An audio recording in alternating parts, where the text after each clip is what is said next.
What's up, Full Circle Nation? It's Dean, back with another episode of Full Circle Weekly, coming at you again late at night. It's like 1 a.m. or something here in the town of Doyles. So yeah, just dropped off the came from the sign shop, which is here. We drove down the street to our offices. Just dropped off the new truck with the new lettering, P6. Very happy with how it came out, actually.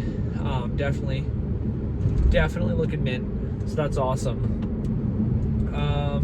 You know, other than that, we've been doing really good. Our new office manager is killing it. She's already learned Service Autopilot, which is great to see. I shouldn't say learned the Service Autopilot. I don't even know Service Autopilot, and I've been doing it for years. So, you know, she's getting a lot better at it, which is awesome, and able to do all the basic functions that we really need to start. So hopefully we can start lowering the call center bill, just because that gets really expensive. And so she's going to start doing the phones next week, which I'm excited about. Typing out the estimates, which is great. And just start doing all the basic stuff for now, and then until we get the more advanced stuff. Also, we're in a mass hiring spree for the field stuff, because we needed like 3 to 4 more people. We have a new guy starting Monday, so I'm hoping he does really well.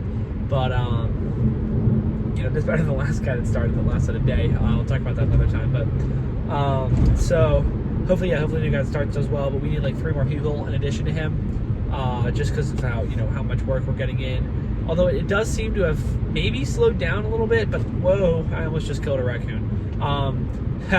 To have maybe slowed down, but I honestly don't think so, because we're still getting tons of phone calls and a bunch of lead form requests. I don't know if our site might just not be as happy in Google, because I kind of messed up last week. It kind of came down for a couple hours one day, so we'll see. But besides the point, we're probably going to start doing some other marketing as well, since we now have the office kind of covered a little bit over the next couple weeks. But either way, we're still booked out 8 weeks ish, give or take about 8 weeks. So nothing, no complaints really from over here. So that's fantastic. I mean, we're booked out. What are we in now? We're just in May, June, so we're booked out to like beginning of July, I guess, like end of June. So I'm hoping that if we can just stay 8 weeks booked out, which is literally booking like 2 projects a day ish for us, which is still happening actually, and maybe some bigger ones, which we've also booked some really big ones out in the future. I mean, I think we're easily going to be booked out into I think we're easily going to stay about 8 weeks booked out with 2 crews. I mean, I do want to add another, like, so basically we'll have now, and I do actually want to add another person for mowing as well, because I think we can keep adding to our mowing. I'm really not happy with what I've done as far as scheduling for mowing this year so far. So I'm redoing all of our schedules for mowing. I just started this week, so we'll see how it goes. You know, making sure like all of our commercial properties are on Mondays, and all of our highest end residential stuff is like, you know, Wednesday, Thursday, Friday. That kind of general stuff that we're doing. And then also, you know, just schedule that stuff. So we have one guy that mows right now who works Wednesday, Thursday, Friday, which is great, because, you know, we want to put a lot of our residential accounts on Wednesday, Thursday, Friday. And then we've got 2 guys that are mowing Monday to Friday, and that's obviously going to switch around as the season goes on. It's just for the start of the year. We just have to have, you know, people do kind of the same stuff, just so we can get into a flow, or at least somewhat of a flow. But with the amount of mowing we have, I mean, like, we really have enough to, like, we're over, like, we can't even get all the mowing done in 7 days with our current amount of people in the field, like with our current amount of, not 7 days, in 5 days with our current amount of people without working any overtime. So I really think we're just going to get somebody else in for mowing, and I'm just going to sell more mowing jobs. We'll just do a little bit of marketing for the mowing, and then upsell the landscaping on the back end. As you can see, we're pulling up to the Wawa. But so yeah, that's I'm feeling pretty good about that. Other than that, oh, and then so what we'll have is we'll have 2 people or 4 people mowing, so 2 in each truck. Obviously, the one truck will be 1 person Monday, Tuesday, which should actually be helpful, because if we do that, we can, I know obviously we're going to continue to move the schedule around a little bit, but if we can do that, the one truck can do like bi-weekly weeding and stuff, and just because we have that stuff we have to do. But so, you know, besides the point. And then we'll have 2 landscape trucks with 3 people each, 3 and 3. I'm pretty sure we can keep those busy. as we're starting to do a little bit more drainage, a little bit more hardscape type-ish stuff, and we're going to book all those jobs out for like August, because I think will be the only time we're a little slower with the landscape side of the business when I would worry about work. But I think, like I said, I mean, right now we're 8 weeks booked out. I really am not worried about work, because in 8 weeks I can do marketing, and I can literally start a pressure washing company in 8 weeks and keep us busy. Like, and I'm not that I'm going to do that, but like we have time right now, which is awesome. I think the only thing I'm a little bit stressed about is just that we are a little bit behind on the landscape schedule, and since people put deposits down, they get upset if we don't come. We had a couple refunds this week on deposits. I mean, none of it was for scheduling, actually. It was, I mean, actually one job was because somehow the guy paid his deposit, and we never followed up. Like, it was totally, he didn't follow up, but we didn't follow up. So we just got like left in the abyss, and then he called and was like, hey, you guys didn't come do my job. And I was like, oh my God, I'm so sorry, we can do it. I was like, next week we cannot do anything, but the week after next week we can get it in. He's like, no, at this point I'll just do it myself. And so there was like a deposit refund. Another deposit refund was a job where we had it was just a normal, like, normal landscape job, and like the client paid the deposit, then 2 days later charged back their credit card and was like, hi, we charged back our credit card. And I was like, well, what the heck? And I was like, that's just not right. Like, why would you charge back your credit card? Like, I would have refunded the money.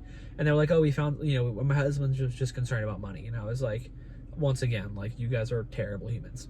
And obviously I didn't say that to them. I was just like, so that happened, and then like just little like that kind of stuff. But yeah, so I think we're doing really well on the landscape side. The landscape side currently. I'm really excited about getting the second truck out there. A little stressed about, not little, I shouldn't say stressed, but a little apprehensive about hiring all these people at once. I just hope everything goes well. I don't want to, culture shock or anything like that. I'm really excited because this week we're starting to do P4P in the field. So, or not this week, and we've been doing P4P obviously, but like it's been more of a we have been showing their numbers every day. Like, obviously we should be, and you could argue that we're not doing P4P correctly if we're not, which I would agree with you. So we're now going to be sharing the numbers every day, just because I didn't have time to show the numbers. Now that we have the office, I can. So I'm going to be going over the numbers every day with the team, what everybody made, all that stuff, hopefully bringing up the scoreboard, and then just going over what everybody can do to make their days faster and whatnot. Just on that, thinking about that topic, last week we actually had a total doozy. There was 2 hours where one of the mowing crews had to go help another mowing crew pull a mower out. The thing is, I think they made a perfect call. Like, they made the right call doing that, and I told them that. But it stinks for P4P, right? Like, and I was really happy they didn't even like bug me with it, if you will. They just took care on their own, which I was really happy about, because it shows, our team's growing and learning and maturing, which is awesome. So if you guys are watching this, kudos to you. But the only issue though, right, is it is a waste of time. It is not like a waste of time, or it's something we would like to avoid. So what we're doing now, which I'm really excited about, is we just got come-alongs, which are like the big ratchet strappy things that can hold like 4,000 pounds that we're going to use to pull the mowers out when they're stuck. So that way it's a one-team operation, so each mowing truck's going to have one of those, and probably every subsequent mowing truck, and that way the only time we'll need to call another truck out to help them is if the mower is like really stuck, or if it's like, somewhere that we can't, reach like a tree or something else that's sturdy enough to pull the mower out, which is great. And then we bought like 20-foot cords, so then we have like probably like 50 feet almost, or we could hook up to something. So I think we're going to do really well with that, which is awesome. So yeah, and then lately I've just been really thinking about ways we can, like systems we need to implement. So I'm really excited to where the trajectory where we're going. We're gonna have 10 people working, which is awesome. It is 10 people working in the field. It is about, give or take $20,000 every 2 weeks in payroll. 20 grand every 2 weeks. So that's mind-boggling to think about. Only because, not mind-boggling, like in the sense that we can afford it. Like, it's like, obviously we're doing 20,000. We should be doing $60,000 at least worth of work every 2 weeks. Which is even crazier to think of. Now, not really, because obviously the $20,000 included burden really with that. But even still, I mean, we should be, if they're hitting P4P, like, and they're knocking it out of the park, we should be doing, that would be over $100,000 a month with 10 employees. So obviously that's not like the expectation. The expectation is about $100,000 a month, $80,000 to $100,000 a month with these 10 employees. But yeah, so I'm really excited for this, and hopefully our office manager can do a lot of the hiring calls and whatnot, so that they can just schedule interviews for me, because my biggest issue is just calling all the applicants and dealing with like cleansing people 3 times just to schedule the interview. And that might be an awesome person. I might just be busy or missing the phone calls, or I call at a bad time. So yeah, I think that'll be really help out. And then other than that, I'm just really excited for where we're headed. Really excited for what we're doing. And I think I think we're on pace to probably do. I was doing some math today and getting really excited. I think we're on pace to probably do 600,000 to 800,000 this year if we can really pull our shit together. I think if we get these 10 people in and we can get everybody to work, I think we can easily, hit close to like $800,000 in revenue this year. I'm not really caring about the revenue actually at all. It's just a cool number to see and be like, wow, we could actually do that. So yeah, we lost $20,000 this past month. Just this is the P&L right here. But basically we lost $20,000 because we bought the truck, bought the money for what plow we bought. Half that came out last month. Legal services for plowing, and then we bought another dump trailer, the truck obviously. And then just got everything ready to go at the office, and then did a bunch of maintenance on all the trucks at the beginning of the month. Like before mowing season, we did like the mowing truck and everything, and that truck needed, $1,000 in work, stuff was bent, whatever. If we didn't buy anything new, we would have made $20,000 in profit this month, but we spent $40,000 on stuff. But I think this upcoming month we should be highly profitable, which I'm excited about. Like we would have made 30% profit if we didn't spend any money on anything. So I think that this upcoming month we should be able to, make about that. Not about that. Probably 30 actually. Probably about 30 if we continue to book out jobs. If not, at least 20. Just because the deposits inflate the profit margins. But yeah, regardless, I'm really freaking excited, and I'm just kind of rambling at this point, so I'll let you guys go. But have a fantastic rest of your day, and I will see you bright and early tomorrow. Peace.